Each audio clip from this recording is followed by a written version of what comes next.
Bonjour, bienvenue, c'est Lex Inside, le grand débat. Le droit est devenu un terrain de confrontation entre puissances et une question s'impose. L'Europe peut-elle vraiment en faire un outil de souveraineté économique? Pour en parler, j'ai le plaisir de recevoir sur ce plateau Emmanuelle Vaudoyer, directrice juridique, secrétaire du conseil d'administration et membre du conseil exécutif d'Imeris, également membre de l'AFJE. Bonjour Emmanuelle. Bonjour Arnaud, merci de votre invitation. À vos côtés, Jean-Denis Combrexel, vous êtes président de Combrexel ASR Conseil, ancien directeur de cabinet de la Première ministre Elisabeth Borne. Bonjour Jean-Denis. Bonjour Arnaud. Également avec nous, Raphaël Gauvin, avocat associé chez Stephenson Harwood et ancien député. Bonjour Raphaël. Bonjour Arnaud. Dans notre grand angle, on analysera les enjeux de cette question.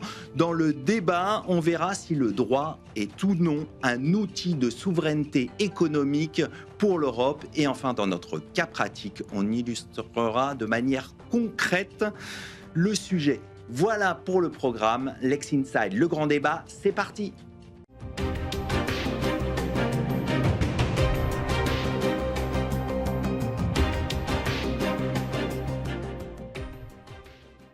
On ouvre ce Lex Inside, le grand débat, avec notre partie grand angle. On va voir comment le droit est devenu un instrument de souveraineté économique et où se situe l'Europe dans cet environnement, dans cette bataille juridique. Pour commencer, je vais m'adresser à Jean-Denis Combrexel. C'est bien d'avoir les notions en tête et de voir l'évolution sur cette question. Comment expliquez-vous que le droit soit devenu un outil stratégique dans la compétition économique mondiale ? Je crois que le droit a toujours été en fait un instrument de pouvoir. Alors ce qui se passe, c'est que dans le cadre de la concurrence mondiale actuelle, on a de plus en plus conscience. Mais ça a toujours été un instrument de pouvoir. C'est-à-dire le droit, c'est pas uniquement une sorte d'instrument de régulation plus ou moins désincarné. C'est un instrument de pouvoir, c'est un instrument de concurrence, c'est un instrument d'attractivité. Et la vraie question qui est posée, c'est de savoir qu'il faut que l'ensemble des responsables, y compris les juges, aient conscience de ce droit facteur de puissance et facteur d'attractivité. Ça veut dire qu'ils n'en ont pas forcément conscience ? J'ai longtemps j'ai été juge, donc je pense que il y a du progrès, mais je pense par exemple que rares sont les juges qui ont conscience, par exemple, que la jurisprudence, bien sûr, elle doit être bonne, adaptée aux circonstances locales, nationales et autres, mais peu ont conscience que une jurisprudence, dans un sens ou dans un autre, peut sensiblement modifier, par exemple, l'image que peut donner la France à l'extérieur, l'image que peut donner la France à des entreprises étrangères. Et je pense que c'est quelque chose qui fait partie de la pédagogie qu'on doit avoir les uns et les autres. Alors ça, c'est un aspect intéressant. Un autre aspect, maintenant qu'on a posé un peu les choses sur le droit outil de souveraineté juridique, c'est la place de l'Europe dans cet environnement. Raphaël, vous avez fait un rapport quand vous étiez député sur rétablir la souveraineté de la France et de l'Europe. Alors, est-ce que l'Europe, on peut dire aujourd'hui, depuis votre rapport qui date de 2019, est-ce qu'elle peut rivaliser dans cette compétition normative avec des grands ensembles comme les États-Unis et la Chine, par exemple? Alors, elle le fait. Je pense que la plus belle des réussites sur cette capacité de projection et de faire du droit une force de puissance, c'est ce qui a été fait en matière de protection des données, le RGPD, où on l'a vu, même les Américains ou d'autres pays ont adopté la même législation, enfin, ce qui montre que il y a eu un effet Bruxelles et l'Europe a permis d'imposer ces normes. Mais de manière générale, il faut reconnaître la grande différence qu'il y a entre l'Europe sur ces questions-là et par exemple les États-Unis, c'est que du côté européen, on a sans doute une tendance à voir le droit d'une manière trop régulatrice et trop défensive. Alors que du côté, et notamment du côté outre-Atlantique, ils font du droit depuis une trentaine d'années, en réalité depuis l'administration Clinton, où c'est un véritable outil de puissance. Et qu'est-ce qui explique cela ? Ah bah, c'est une prise de conscience et leur grande force, c'est que ce soit des administrations démocrates ou des administrations républicaines, mais ils ont construit petit à petit, mis en place un certain nombre de régulations avec, d'abord, ça a été en matière de FCPA, hein, la lutte contre la corruption, mais surtout aussi les sanctions, et tous ces éléments qu'ils ont mis en place, en fait, ça leur permet de se projeter et de défendre les entreprises, enfin de se mettre au service des entreprises et de la défense des intérêts américains. Et ça, le fameux protectionnisme américain. Exactement. Et ça, du côté européen, du côté français ou du côté européen, il n'y a pas encore cette prise de conscience. On peut espérer que ça va venir? Alors, on peut espérer. Alors, il y a d'autres législations qui sont en discussion. On en reviendra sans doute dans le débat. Même il y a eu en décembre des discussions au niveau de la Commission sur, vous savez, la fameuse discussion sur Omnibus, où il y a eu un recul par rapport à ça. Et le débat est là. Je pense qu'il y a eu même par rapport aux années 2000, où il y avait eu ces grandes sanctions américaines, il y a une vraie prise de conscience, que ce soit le côté français ou européen, de la menace américaine et de cette capacité qu'ont les États-Unis à se projeter avec, en faisant du droit une arme stratégique. Je pense qu'il y a cette prise de conscience. Maintenant, les marges de progression sont encore importantes. Alors, on va se placer du côté un peu de l'entreprise avec vous, Emmanuel, d'avoir votre vision un peu de comment se situe l'entreprise dans ce contexte de bataille normative. Comment, en tant que juriste, on appréhende, en tant que directrice juridique, on appréhende les choses? Ce que nous vivons dans l'entreprise, c'est la distorsion de compétitivité. Du fait de la symétrie des différents régimes juridiques, comme le mentionnait Raphaël, et en particulier américains et chinois. Et ça, c'est le quotidien. Les entreprises européennes doivent faire face à l'extraterritorialité américaine, vous le mentionnez, le FCPA, les régimes de sanctions internationales, alors que l'Europe, effectivement, a tendance à créer des normes boucliers, comme le RGPD, comme la CS3D ou l'IA Act. Alors, elles protègent le consommateur et nos valeurs, et ça, c'est très positif. Mais elles imposent aussi des coûts de mise en conformité qui sont très lourds, et que nos concurrents en dehors de l'Union européenne n'ont pas nécessairement, ou en tout cas pas avec la même magnitude. Ça veut dire que l'Europe, elle impose trop de contraintes sur les entreprises? Elle peut prévoir ces normes de manière finalement assez, on va dire, normative, avec pas nécessairement cette volonté, ou en tout cas un effet qui va avoir un impact direct et rapide sur les entreprises. Jean-Denis, vous avez fait un rapport sur la justice économique dans le cadre des États généraux du droit. Vous avez observé cet état de fait que décrit Emmanuel? Oui, c'est-à-dire que pour avoir aussi travaillé au sein de l'Union européenne, je pense qu'il y a quelque chose de très, très important et symptomatique, c'est qu'il y a ce que j'appelle l'esprit bon élève. C'est quoi l'esprit bon élève?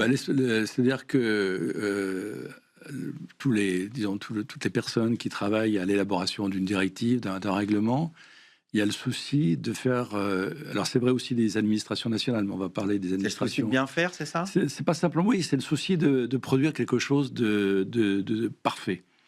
Intellectuellement parfait, juridiquement parfait.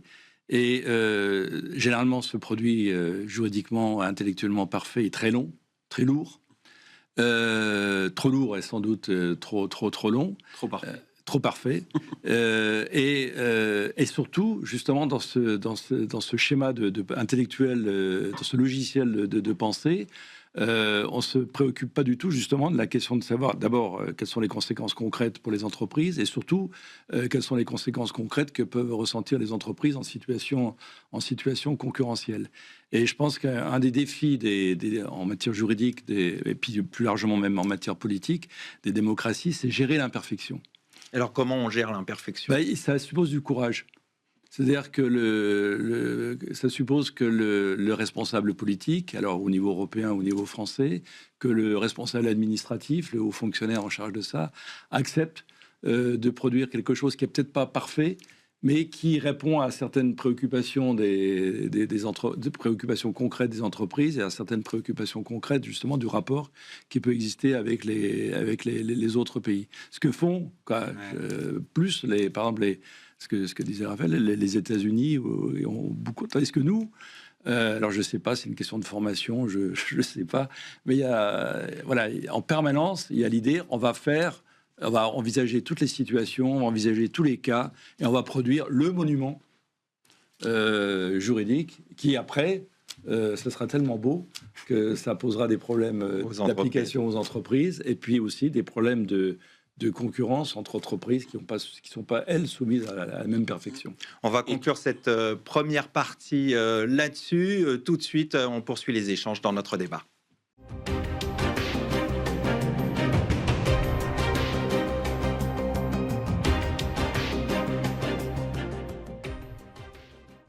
Maintenant que le cadre est posé, on va poursuivre nos échanges. On entre dans le cœur du sujet. Le droit est-il réellement un outil de souveraineté économique pour l'Europe? Et je vais commencer avec vous, Jean-Denis Combrexel, pour parler un peu de différence de culture juridique entre common law et droit continental.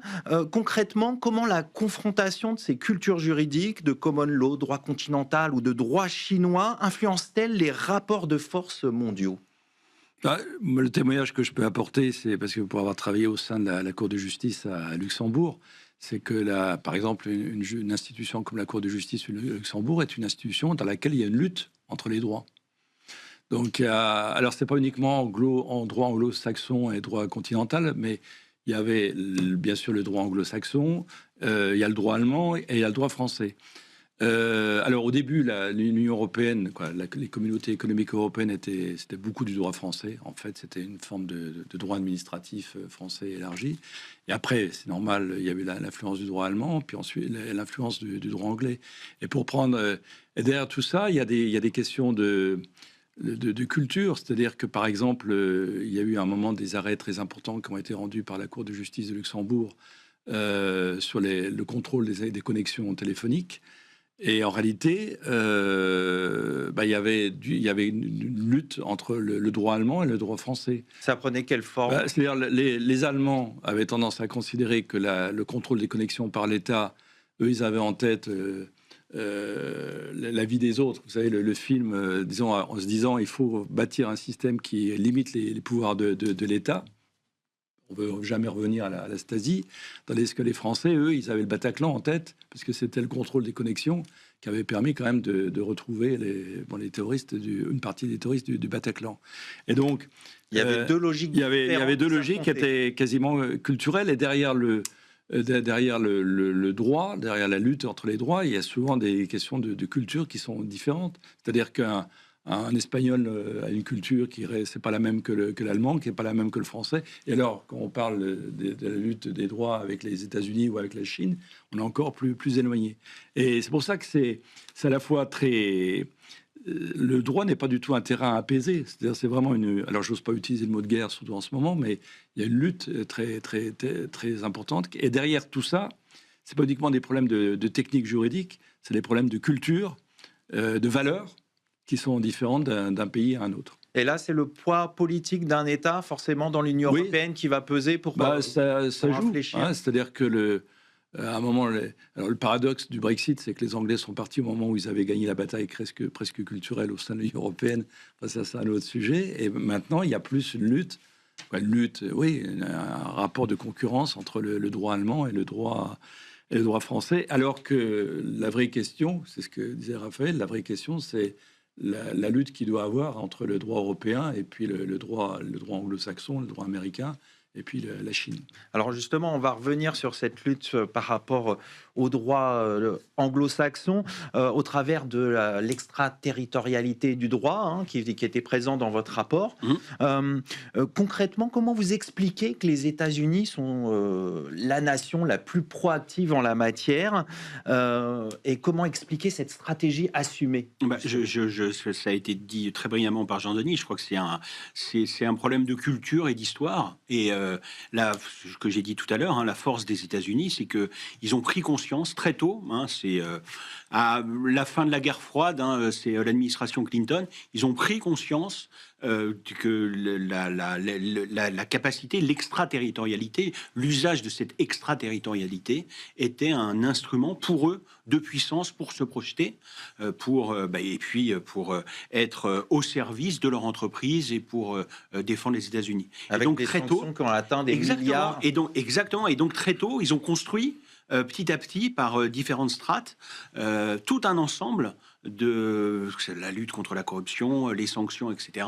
Et puis ils les ont utilisés de manière extrêmement fine, hein, mais avec c'est le pouvoir américain, le pouvoir exécutif, en le mettant encore une fois au service de leur entreprise. Alors c'est vrai qu'en France, quand on disait ça, enfin en tout cas quand on disait ça il y a 5-10 ans, c'est Montebourg, hein, le premier qui a commencé à en parler, on pouvait vite apparaître comme un complotiste en disant mais en réalité, je crois que la grande différence, c'est que depuis ces dernières années, il y a cette prise de conscience en France que les Américains se servent de l'arme, et puis pas seulement les Américains, hein, mais aujourd'hui c'est notamment la Chine qui construit petit à petit, enfin depuis 3-4 ans, notamment des mécanismes de sanctions, et donc qui elle aussi rentre dans ce combat et donc utilise le droit comme un levier de puissance.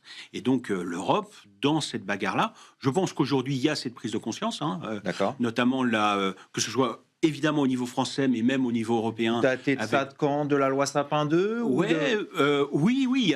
Alors, en France, c'est la loi Sapin 2, et puis petit à petit, il y a eu, encore une fois, hein, cette prise de conscience, que ce soit au niveau politique, mais aussi dans la haute administration, etc. Et puis au niveau européen, l'une des meilleures illustrations, c'est fin 2023, la mise en place du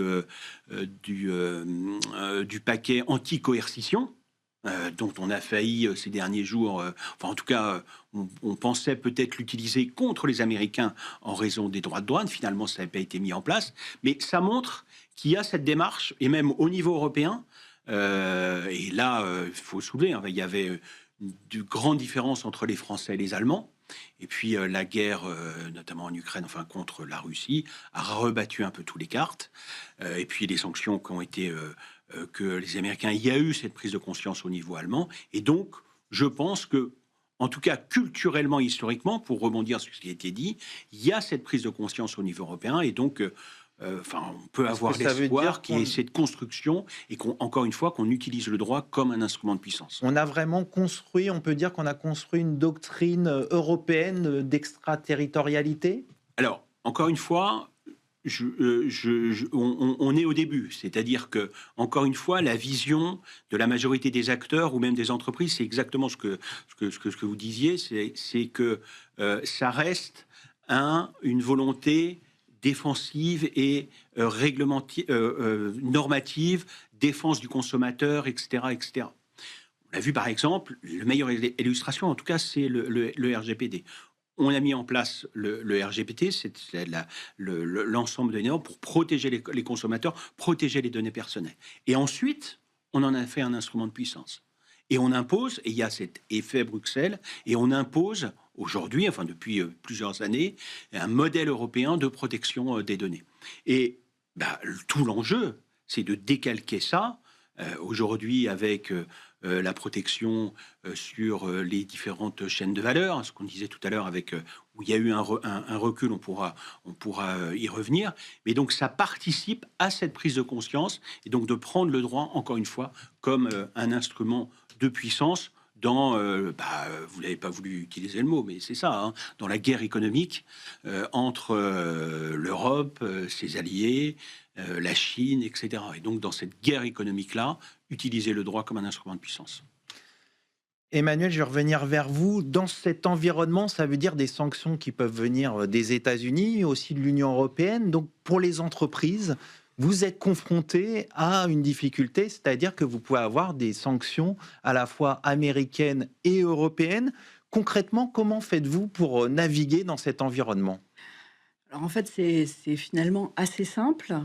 C'est-à-dire que nos politiques, nos procédures sont prévues pour respecter les deux. Et Nous n'avons pas le choix. Imerys, c'est une société française, mais avec une activité mondiale et une présence aux États-Unis. De ce fait-là, il n'y a pas de choix.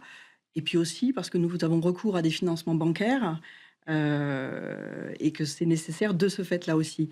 Et d'ailleurs, une entreprise qui n'aurait pas nécessairement d'activité avec une connexion apparente ou concrète avec les États-Unis serait contrainte de les appliquer aussi parce que c'est ce que demande la totalité, enfin, la quasi-totalité des banques.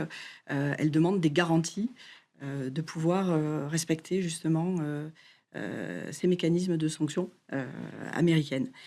Voilà, donc c'est la manière de le respecter. Les procédures sont revues régulièrement.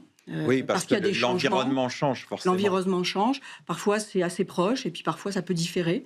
Donc, il faut qu'on puisse gérer ce paradoxe. Et puis, nos équipes sont formées de manière à pouvoir les appliquer en pratique. Et quand il y a un doute, la direction juridique, la direction de la conformité vient apporter son éclairage et son analyse pour apporter un conseil auprès des opérationnels. Voilà, c'est notre manière de le gérer. Alors on va aborder un autre point. Je vais me tourner vers vous, Raphaël. Le legal privilege à la française a été enfin adopté. C'était une des préconisations déjà de votre rapport de 2019. En quoi ça change quelque chose pour les entreprises en matière de souveraineté économique ? Alors, oui, c'était l'une des. Il y avait plusieurs préconisations dans le rapport, et l'une des préconisations les plus importantes, c'était la protection des avis juridiques des entreprises. Moi, je me souviens très bien, tous les auditions qu'on avait pu conduire, tous les retours de terrain, depuis que ce soit les avocats, les entreprises qui étaient confrontées à ces contentieux transnationaux ou qui étaient sous enquête, que ce soit américaine, etc.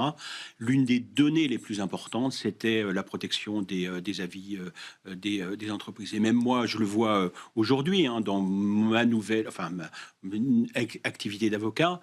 L'une des questions fondamentales quand il y a un contentieux transnational, parce qu'il y a les pièces ou les informations doivent être échangées, et l'une des difficultés auxquelles on est confronté, c'est les différences de protection et de législation entre les États-Unis, Angleterre, etc., et puis la France. Et ça veut dire qu'on va être au même niveau? Alors, on ne va pas être encore au même niveau. Je pense qu'il faut saluer cette adoption. C'est un premier pas. Il y a, pour la première fois, avec un débat, ça faisait 20 ans ou 25 ans que le débat était sur la table, pour des raisons, on va peut-être pas y revenir ici, mais des raisons historiques qui ont fait que il y avait une espèce d'alliance entre une partie de la profession d'avocat et puis les autorités d'enquête. La France était l'un des derniers pays, ou même le dernier pays, à ne pas avoir fait cette réforme, et donc ça pesait de manière, encore une fois, extrêmement lourde pour la compétitivité des entreprises et leur posant en pratique des difficultés extrêmement importantes. Donc on a, encore une fois, la législation a été adoptée. C'est un compromis. Toute loi souvent est issue d'un compromis. Le legal privilege, en fait, la protection va concerner uniquement les contentieux civils, commerciaux et les enquêtes administratives. À l'exception de la matière fiscale et pénale. Voilà, la matière fiscale et pénale. Ce qui n'est pas le cas, par exemple, en Belgique et évidemment dans les pays anglo-saxons, même en Allemagne, en Italie ou en Espagne. Mais c'est un premier pas important. Moi, je le vois aussi. On pourra en débattre, mais notamment dans les contentieux transnationaux, que ce soit avec les États-Unis en matière civile ou commerciale. Vous savez, il y a cette discovery où l'entreprise française est obligée de communiquer, de tout fournir un certain nombre d'informations, et les avis juridiques des entreprises sont extrêmement importants, parce que c'est là où il y a une évaluation du risque, etc. Et ce qu'on constate, c'est que souvent, ces avis sont saisis, enfin sont pris, et sont ensuite retournés contre l'entreprise. Donc c'est un premier pas qui est, à mon sens, enfin je pense que tout le monde y convient, hein, mais extrêmement, extrêmement important dans cette bagarre, dans cette, enfin cette compétition entre la France, les États-Unis, l'Europe ou la Chine. Emmanuel, je vais vous faire réagir, puisque en tant que directrice juridique, vous êtes la première concernée. Quel est votre regard sur l'adoption de ce legal privilege à la française ? Déjà, on se félicite de cette adoption, ou plutôt, on en félicite les associations professionnelles qui œuvrent depuis bien longtemps, de nombreuses années pour cela. Et ça va permettre finalement aux juristes d'exercer, comme ses pairs dans d'autres pays, pleinement son rôle.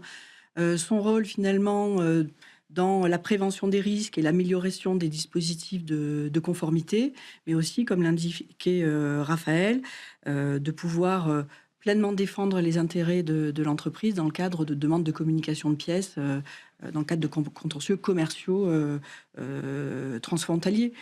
Et je voudrais aussi souligner le fait que sur le rôle de juriste d'entreprise, ça permet aussi de lui donner, en tout cas en France, toute sa profondeur, parce que finalement, ça reconnaît son rôle aussi, ça permet de le valoriser, parce qu'il pourra justement être amené à conseiller la direction générale pleinement, sans risquer que ces avis se retournent plus tard contre l'entreprise, alors que ce qui était souhaité, c'était améliorer les dispositifs ou défendre les intérêts de l'entreprise. Jean-Denis Combrexel, je sais que vous avez travaillé également sur cette question quand vous étiez directeur de cabinet d'Éric Dupond-Moretti. Votre sentiment là-dessus ? Et directeur de cabinet Premier ministre aussi, parce que ça a été une bataille. Raphaël a parlé d'une bagarre. Ça a été une bataille assez terrible. Parce que, alors là, je parle des administrations françaises. Dans l'élaboration de la norme, il y a l'obsession de la fraude. La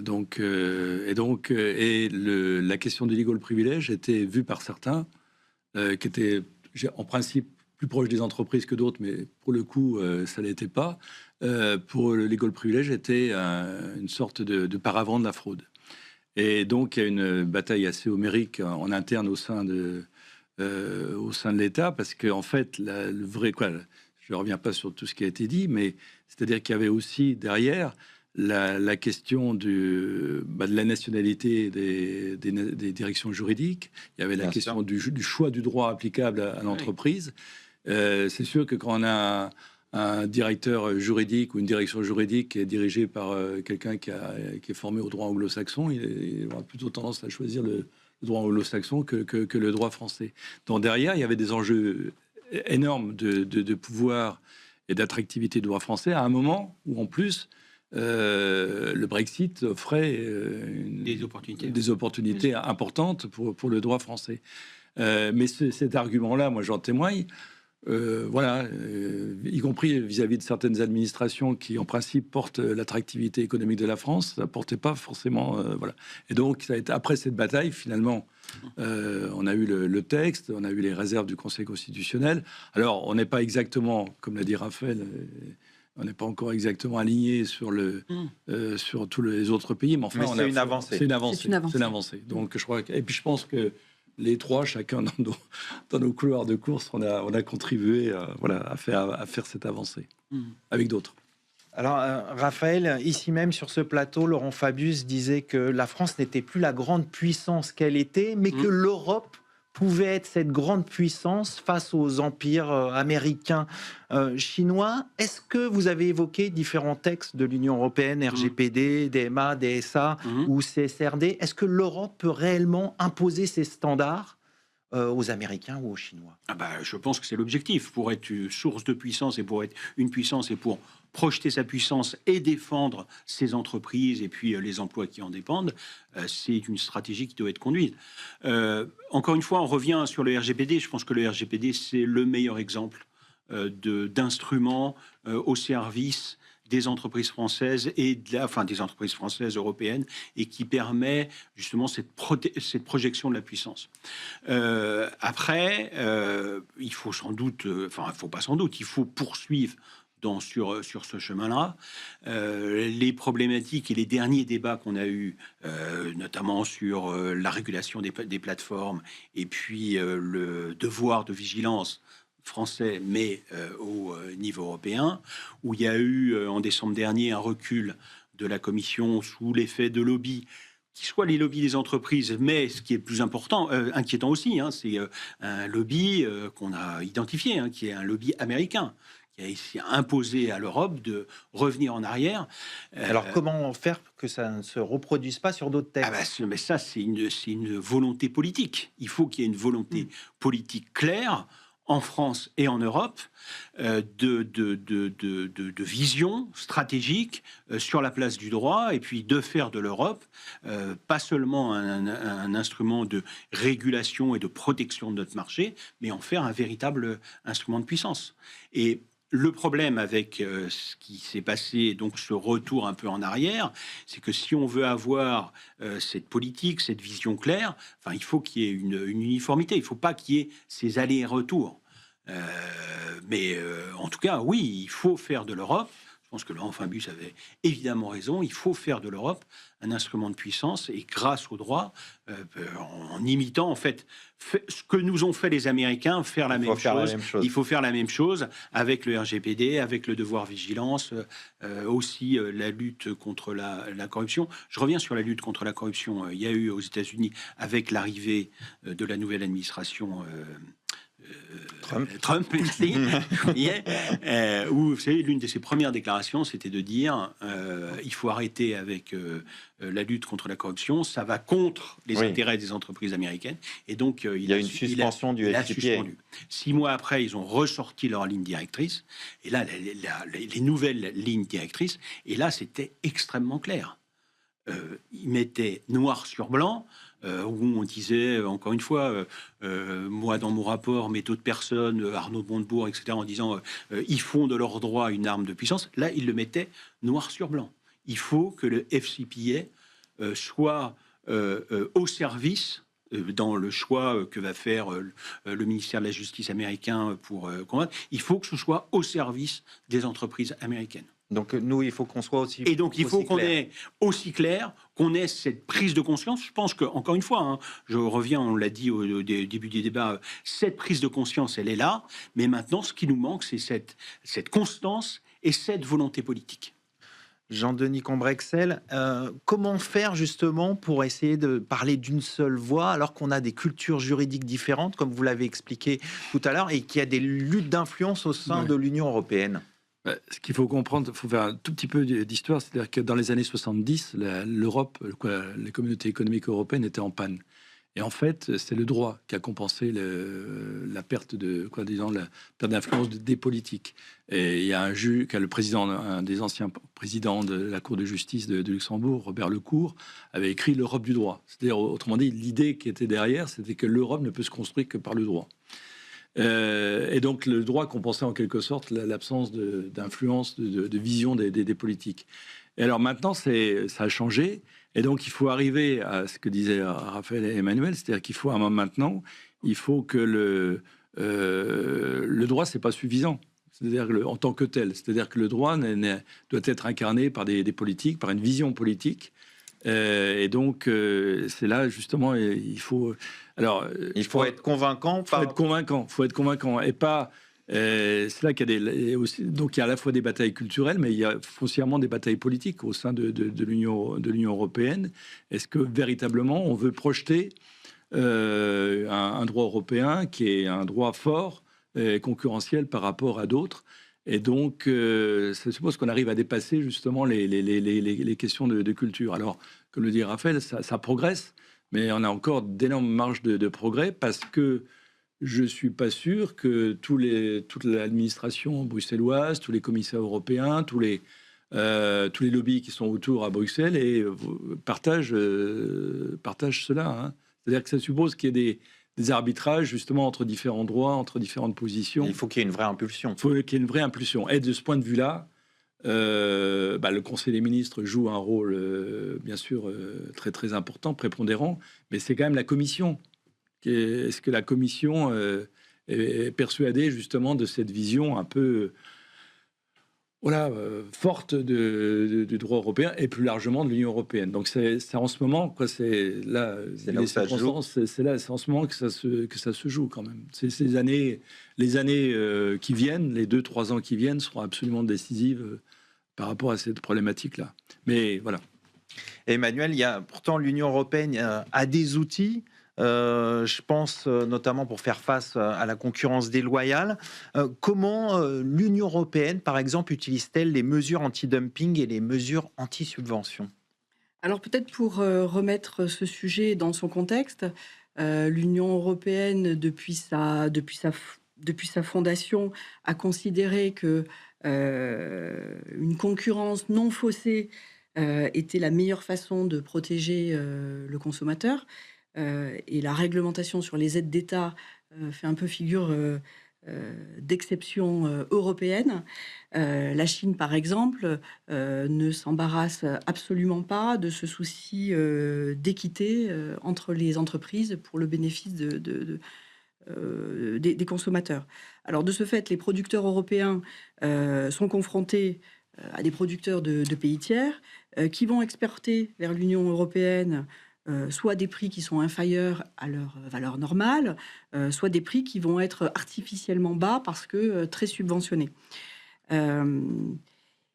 Et donc, lorsque le producteur européen subit un dommage du fait de ces prix dumpés ou de ces prix subventionnés, il a la possibilité de porter plainte auprès de la Commission européenne. Et donc, le dispositif existe et il est positif. Ça fonctionne bien? Et ça fonctionne. Je vous donnerai quelques exemples qui nous touchent de près, enfin qui touchent Imerys de près. Mais ces procédures sont lourdes. Elles sont lourdes pour les entreprises qui souhaitent les mettre en œuvre, et elles sont lourdes aussi pour la Commission européenne. On observe aujourd'hui une augmentation sans précédent des plaintes qui émanent des entreprises, de l'industrie, pour la mise en place de ce type de mesures. Et ce qui entraîne de ce fait une saturation des services de la Commission et qui montre aussi la réalité économique. Ça montre les limites du système aussi. Ça montre un petit peu les limites du système, en tout cas son engorgement. Et même lorsqu'un dossier est solide, bien documenté, bien préparé, il faut compter à peu près 2 ans pour qu'il soit instruit par la Commission, pour pouvoir mettre en place les protections nécessaires. Alors, je peux vous donner 2 exemples qui concernent Imerys. Janvier 2026, après presque 2 ans de procédure, des mesures anti-dumping ont été mises en place sur un produit qui s'appelle l'alumine fondu, qui provenait de Chine, et qui a permis quand même le maintien de cette activité industrielle en France. D'accord. Et dans d'autres pays. C'est pas neutre. Non, c'est pas neutre. Et un autre exemple, février 2026, il y a quand même une temporalité assez courte, des droits de douane aussi supérieurs, bien évidemment, sur la vaisselle céramique en provenance de Chine, et qui permet de préserver l'industrie européenne des arts de la table, de son savoir-faire, et aussi des matières premières qui permettent de la fabriquer, comme le kaolin que nous exploitons. Donc ça peut fonctionner. Mais ces mesures, elles permettent de rééquilibrer des distorsions de concurrence. Mais en revanche, le contexte géopolitique et ces forces un peu politiques dont on parlait sont très rapides. Et il y a une temporalité qui n'est pas la même entre l'urgence d'une situation économique et le temps pour pouvoir peut-être mettre en place des solutions. Donc en fait, c'est cette difficulté que l'on rencontre et sur lequel on continue à insister auprès des autorités pour qu'elles puissent le prendre en compte. Alors, il y a un autre élément important dans cette guerre juridique avec la Commission européenne qui vient de présenter un nouveau texte l'Industrial Accelerator Act, qui instaure une préférence européenne dans les financements publics de l'Union européenne. Qu'est-ce que vous espérez de ce texte? Qu'est-ce que vous en attendez? Alors, c'est tout frais, hein, ça date du 4 mars. C'est un changement, c'est peut-être le début d'un changement de doctrine pour l'Union européenne, en matière de politique industrielle, en tout état de cause. Effectivement, c'est la première fois que ça définit un Made in Europe. Ça se fait par 2 approches, dans le cadre des financements des marchés publics et de l'aide publique. C'est d'imposer l'utilisation de certains produits décarbonés ou d'origine européenne dans le secteur des transports et de la construction, en imposant l'obligation d'un minimum de composants européens dans ce type de produits. Donc en fait, ce qu'on voit dans cet acte, c'est une approche c'est le fait de passer d'une approche plutôt normative du droit, ce dont on parlait, et qui a été incarnée jusqu'à présent, par une approche plus économique du droit, et qui pourrait permettre de stimuler la production et les volumes grâce à des objectifs précis. Donc pour vous, ça va dans le bon sens? Ça va dans le bon sens. Alors on dira toujours que on peut encore aller plus loin, mais ça va dans le bon sens.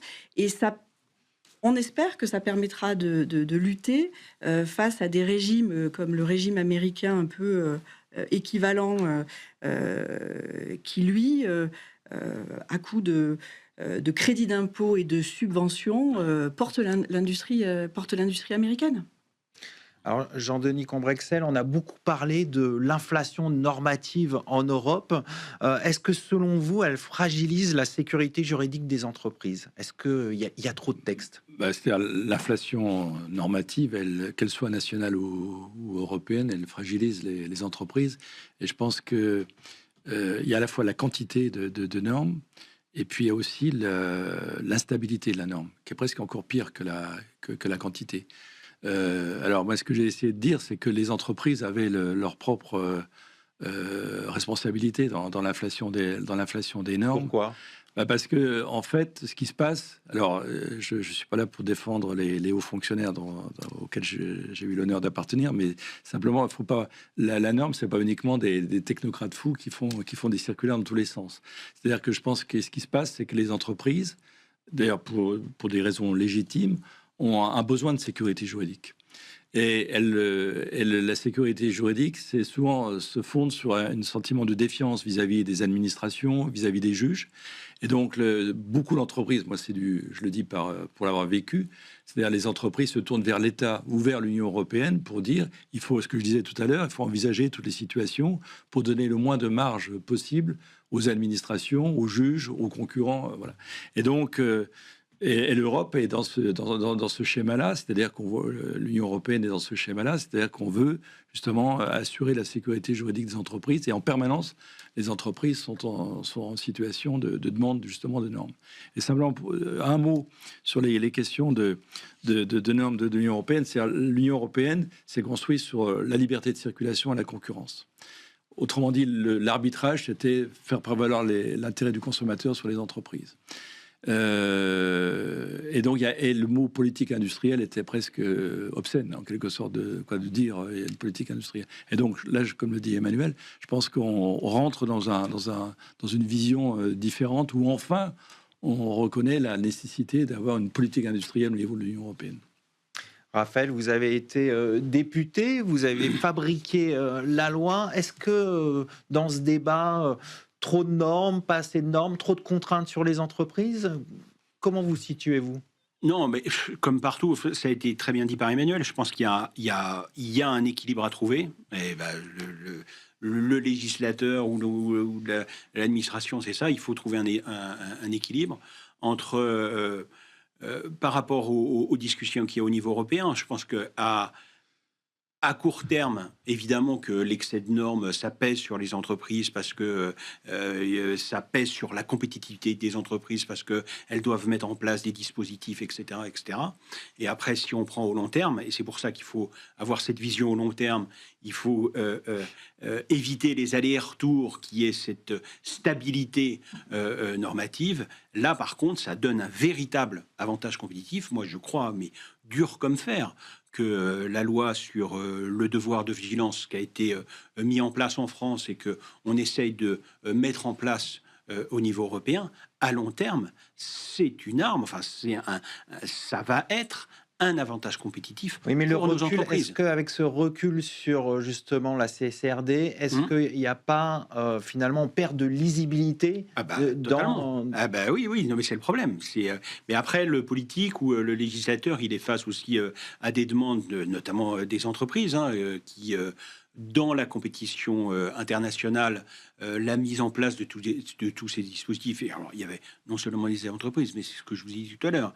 Il y a aussi un lobbying extrêmement fort outre-Atlantique de l'administration Trump qui demande de manière extrêmement insistante aux Européens, et alors là aussi il n'y a pas forcément un front uni au niveau européen, mais de ne pas imposer ces règles parce qu'elles pèsent sur la compétition internationale et sur les entreprises américaines. Comment vous faites, Emmanuel, justement, pour réagir par rapport à cette temporalité où, à un moment donné, on va vous dire la CSRD, ça va s'appliquer demain, et puis finalement, on se dit ce sera l'année prochaine, ou voire peut-être dans 2 ans. Comment on fait quand on est une entreprise ? C'est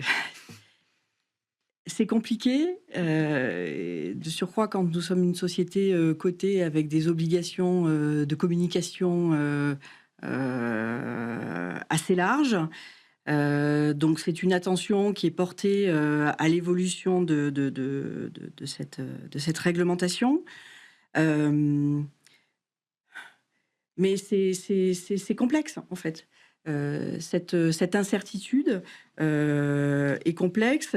Lorsque ça va dans un sens, avec un excès de reporting, on remet absolument pas en cause le bénéfice du reporting et le sujet en question en parlant de la CSRD. Mais c'est dans l'excès. L'attention de l'entreprise, bien évidemment, doit se porter sur le reporting, mais pas que. C'est surtout sur les opérations qui sont sous-jacentes et qui vont permettre de pouvoir reporter de bons résultats. À partir du moment où il y a plus de focus sur le reporting que sur les opérations sous-jacentes et qui sont bénéfiques pour la société, on perd un peu le fil de la norme. Et ensuite, lorsqu'on fait marche arrière, eh bien, il faut revoir aussi que ça ne s'applique pas forcément de la même manière à toutes les entreprises et qu'il peut y avoir des distorsions là aussi. Donc, voilà. Et ce va-et-vient est complexe. On va conclure cette partie là-dessus. Place tout de suite au cas pratique.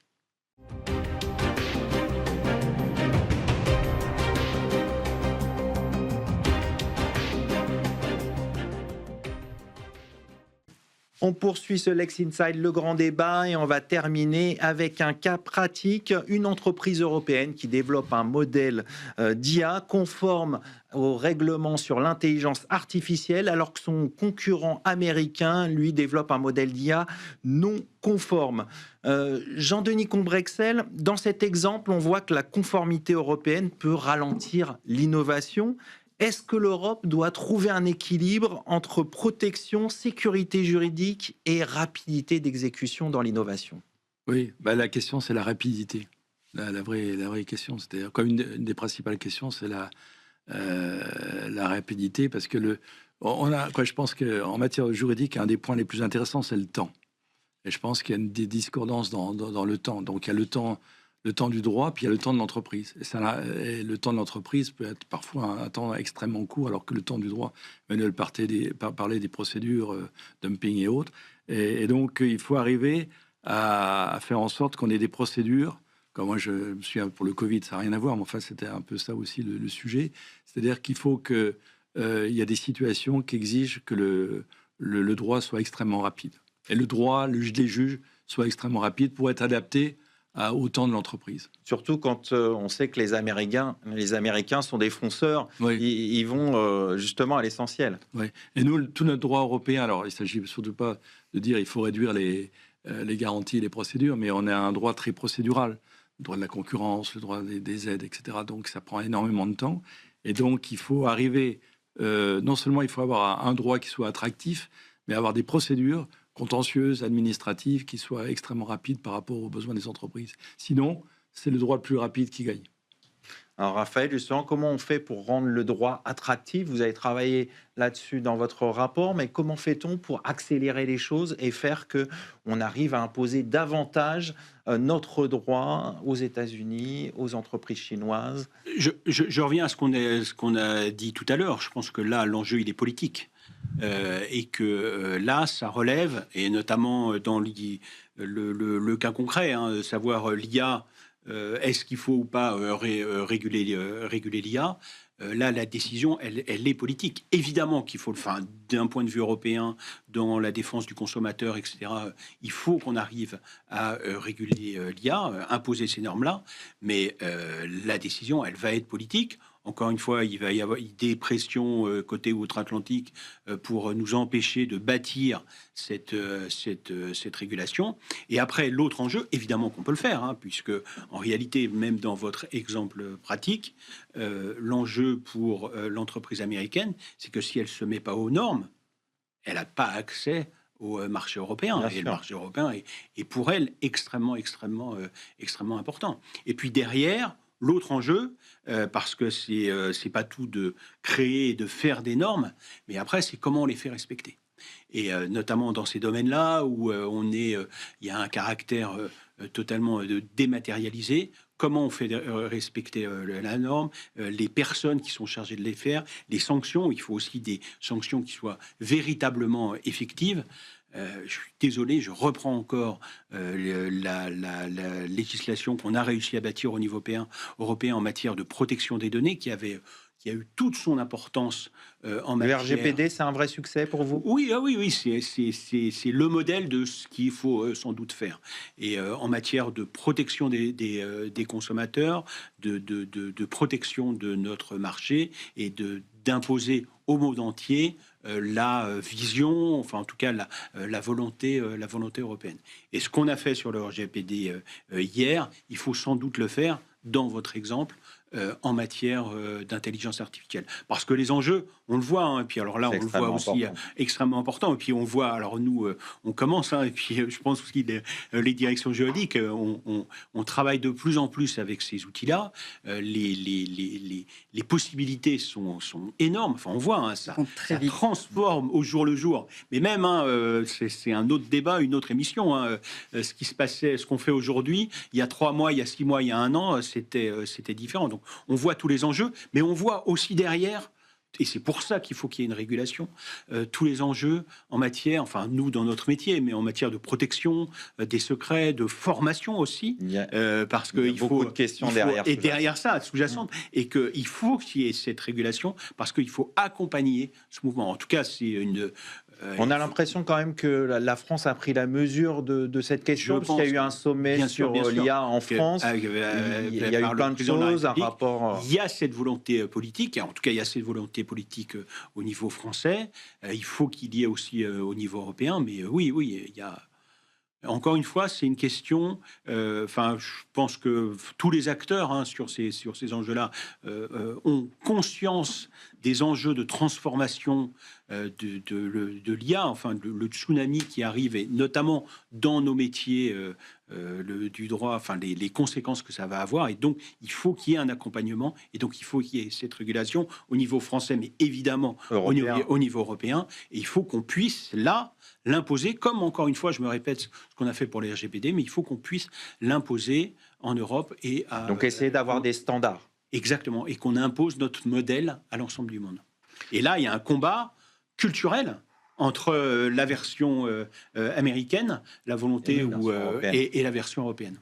Emmanuel, au niveau de l'entreprise, comment on arbitre justement entre innovation, rapidité et respect du cadre législatif et réglementaire? Comment on fait?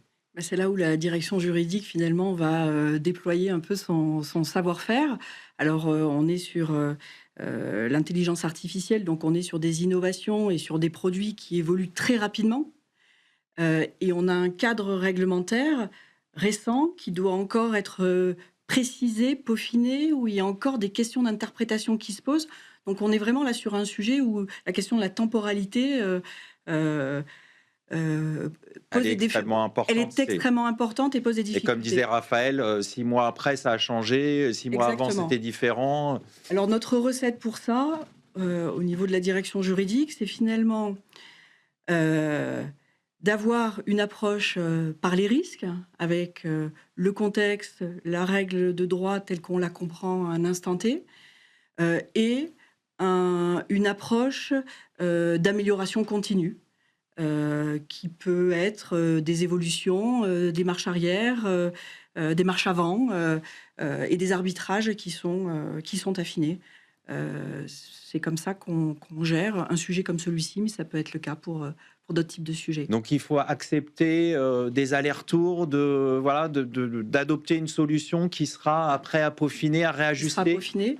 Le juriste va essayer de trouver la justesse plus que la perfection. Approche par les risques et approche d'amélioration continue. En tout cas, moi, c'est la méthodologie à laquelle je crois beaucoup dans ce type de situation. Pour finir, Jean-Denis Combrexel, c'est quoi le plus grand défi qui se pose pour vous, pour l'Union européenne, pour essayer de remporter, entre guillemets, cette guerre juridique?